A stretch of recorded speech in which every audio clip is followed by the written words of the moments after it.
Welcome to the Work Wonders podcast, where we simplify HR for small business. I'm Angela. And I'm Susan. Let's dive into today's episode and see what you've been wondering about.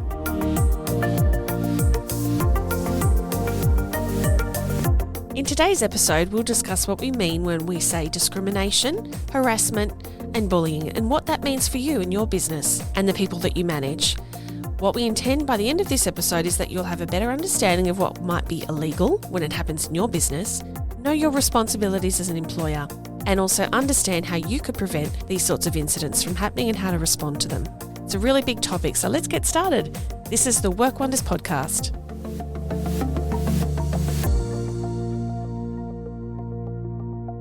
Hi, Angela. Hi there, Susan. Well, we've wanted to make this episode for a while, haven't we? Yeah. It's such a complex topic, so we've been putting it off. But really, despite all the education, all the publicity, bullying, harassment, and worse still happen at work. So Yeah, unfortunately. that's why we're doing this episode today. So as we know, it's an employer's duty to look after the health, safety and welfare of people at work. And Yes. that doesn't just include the physical safety, health and welfare. You're right. And there's serious consequences if you don't fulfil your duty as an employer. You may be used to identifying physical hazards at work and acting, dealing on those hazards. Yeah. And discrimination, bullying and harassment are also hazards. They're what we call psychosocial hazards. Not so obvious. No, not so obvious. And I guess that's what makes it tricky to prevent and deal with them as well, Yeah. especially if you're not clear on whether something's okay or not okay. So let's start off with a few definitions. Let's do that. Okay, let's start off by defining discrimination. The official definition is that discrimination occurs when a person or a group of people is treated less favourably than another person or group because of their background or certain personal characteristics.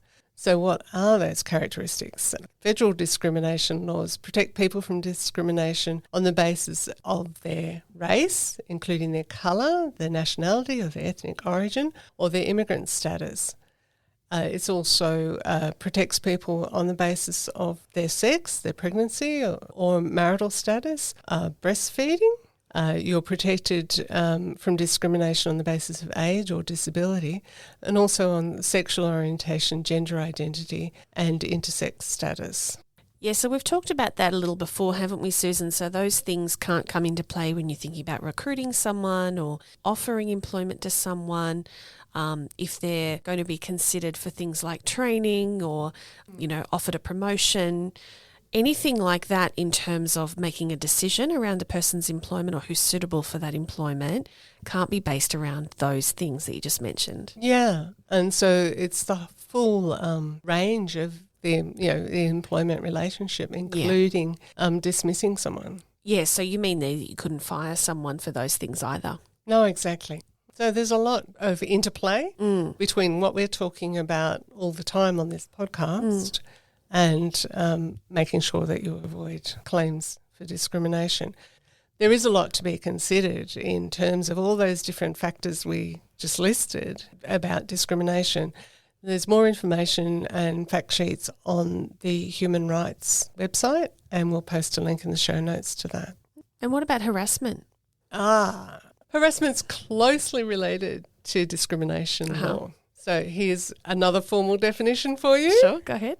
So that it's unlawful to treat a person less favourably on the basis of all those things that we listed. Okay, so that's discrimination. But that less favourable treatment can include harassing or bullying a person.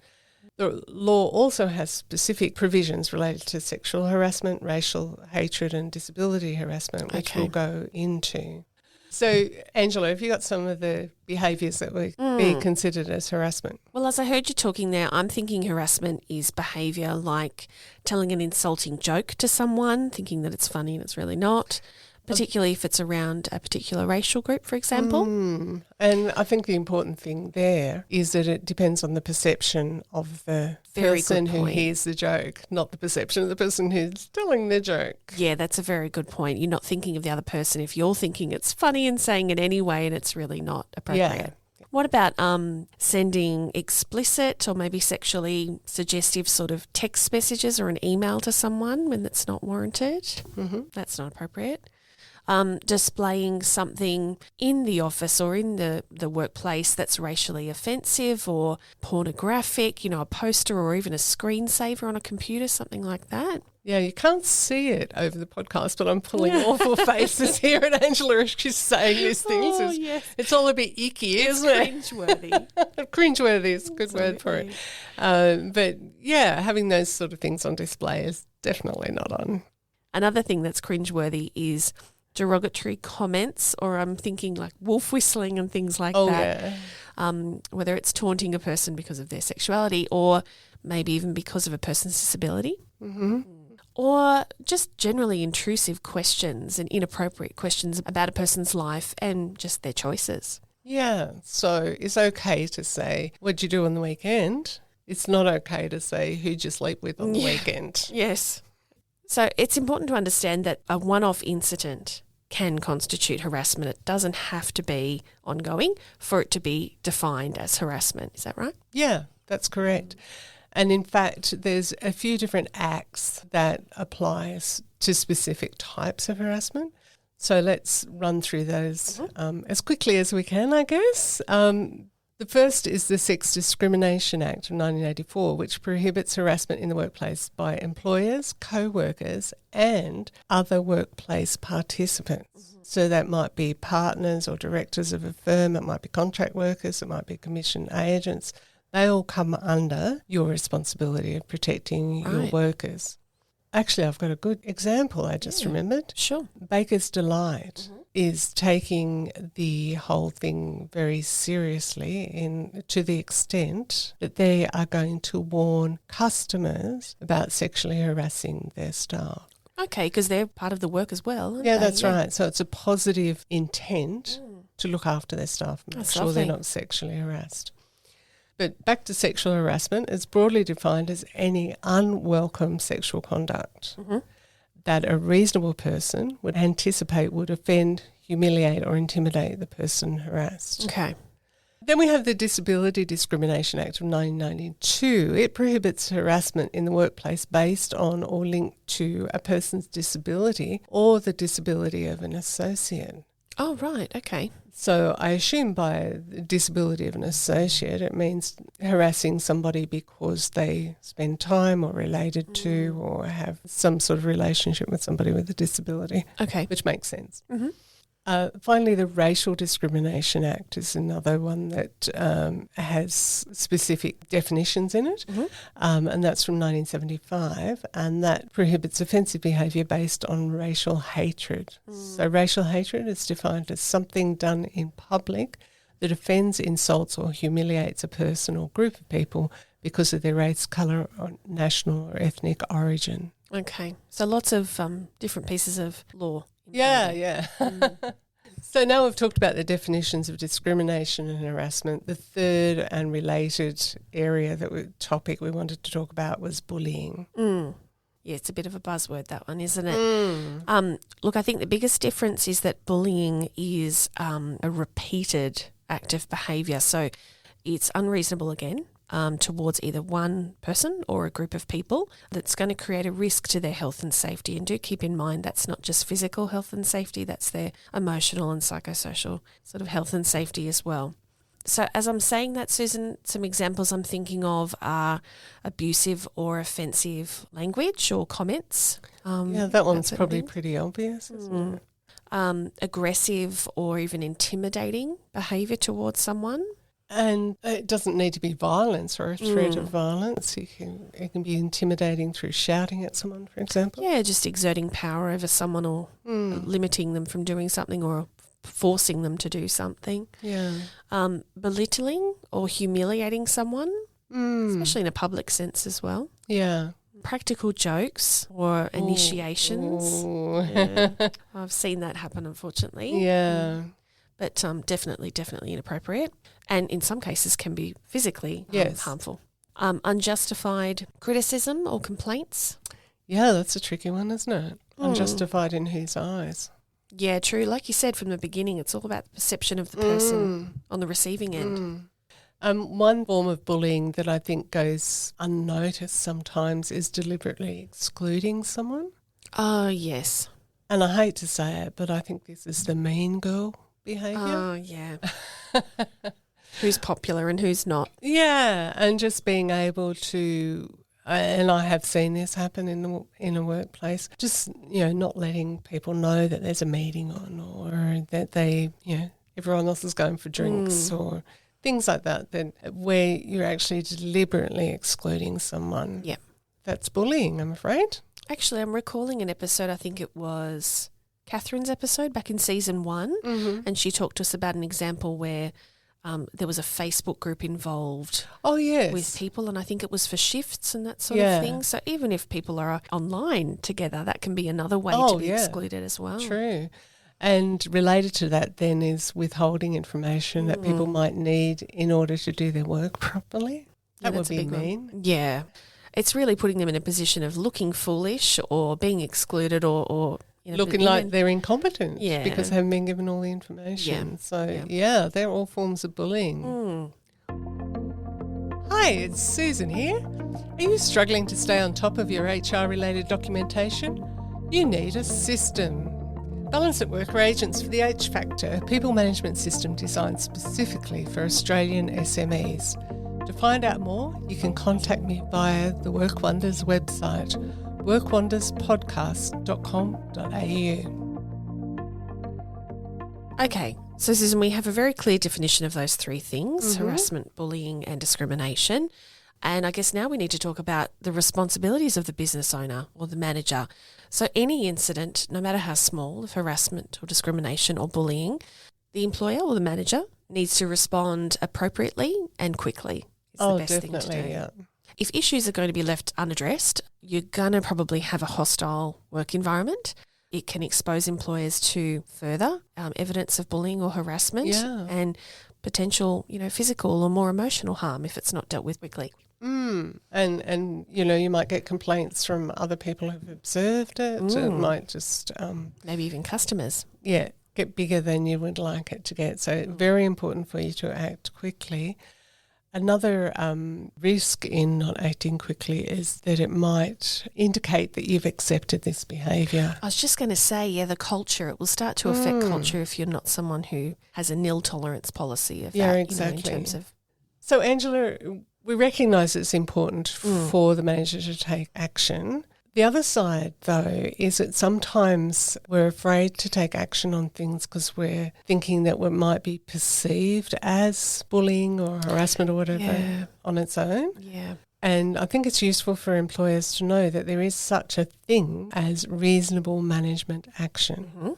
So these are actions that, when carried out lawfully and in a reasonable way, may be uncomfortable or distressing to someone on the receiving end, but it is legitimate for a manager or a supervisor to do these things. So a manager or a supervisor can lead, direct or control how work is done. Sure. Makes sense. They're also able to give feedback and manage performance. Of course, yeah. And that includes feedback around inappropriate or harmful workplace behaviours. Absolutely. Yeah. So that comes back to what we were just saying. I.e., you can't claim that I'm bullying you if I'm dealing with a complaint that's been made about you bullying someone. Yeah. It is also legitimate to deal with differences of opinion and disagreements in the workplace. So that whole grievance handling part of being a manager. And you also have the right to recruit, assign, transfer and implement disciplinary action or terminate employment. But again, if you fit within the legitimate legal definitions of how you should do that. Okay. So it's a lot of information, but lucky for us, the Fair Work Commission has published a guidance material on what does reasonable action mean and how to carry it out in a reasonable manner. So again, there'll be a link to that in the show notes. Basically, as long as we're not discriminating or making those crucial actions and decisions upon those things that someone can be discriminated against or in the incorrect manner, as long as we're not acting in an inappropriate way, they're all safe to do. And hopefully you will be doing this as a manager. Okay, so Susan, prevention is definitely better than a cure. and early intervention is the next best bet. True. But everyone does have a right to go to work and be in an environment free of bullying and harassment and discrimination, certainly violence as well. Yeah. So as an employer and a manager, you do need to be aware of these responsibilities that we've talked about today and not be too scared of them. These are just the rules that we live in to make sure it's a safe place to work for everybody, and also to make sure that you're maintaining a culture in your workplace that's positive and inclusive. So you'd need to obviously implement a policy and a procedure around these things so that you're making all of your staff aware that this is what you will and won't tolerate in the workplace and how you'll handle those things when they come across. What do you think is the value of training there? Like, it's all well and good to have a policy. Yes. But I think some of these things are a bit, well, what if that? And in my experience, having people in a room to actually work through scenarios Absolutely can help a lot. I think I'm reminded of way back in the beginning of the episode we talked about perception, and I think that comes into play when you think about whether a person understands it to be bullying or harassment or discrimination or not, and that comes down to perception as well. And I think training can clarify that and standardise that for people, especially if you're doing it as a team. And the manager is there saying, this is what we'd like everybody to do. This is how we agree that, this is for us and this is what we will and won't do. Giving some examples and that sort of thing. So it helps people understand, if they're a person that, doesn't consider it that way, helps them understand exactly what to do and not to do. Yeah, and ask questions. Absolutely, and hopefully that gets you more buy-in to the whole concept and prevents future problems. So if you're looking for somewhere for a policy template to get that conversation started in your workplace, again, there'll be a link in the show notes for that. I think we both agree, though, Angela, that it's not enough to just have a policy and it's not enough to just have a policy and training. No, I think it has to be something that you embed in your culture, that you live and breathe every day, and as a manager or an employer that you're on top of every day and you're aware of what's going on in your workplace. If you are doing that, you'll probably see that the people that don't agree or that want to get away with, practical jokes and so on, they'll fall by the wayside if they're continually being told that that's not appropriate, that's not on, that's not how we act. Yeah. So part of it too then is empowering your staff who may observe those behaviours to also report them or just say, hey mate, not on, let's not do that. A good tool for helping with that might be a code of practice for managing psychosocial hazards at work. Sounds highfalutin, but Safe Work has a downloadable thing that you can refer to there that is probably good to make people aware of. Again, another link in the show notes. Yeah, sure. Lots of those today. It's information heavy, this topic, isn't it? But it's a really important one. And it's very finite in some ways, like the definitions that you shared earlier. Yeah. We hope you now have a good understanding of your responsibilities as an employer and what you can do to prevent psychosocial workplace injuries that might be caused by discrimination, harassment or bullying, and also what you can do to avoid those risks. As we said at the beginning, this is an important topic and one you can't ignore. There are costs for an employer who does ignore their responsibilities. There can be legal costs, there'll be reputational costs, and of course staff turnover and the cost of that. Did anything you heard today ring any alarm bells for you? If it did, you need to take some action now. We've got links to all the resources we mentioned today in the show notes, where you'll also find links to some other relevant resources. And of course, remember, we're here to help if there's any further questions that you have on this. If you found the information in today's episode helpful and you can think of someone else that would benefit from that, please go ahead and share our episode with them. And in future episodes, we'll delve a little deeper and talk about how to respond if you ever get an employee that comes to you claiming that they've been discriminated or harassed or bullied.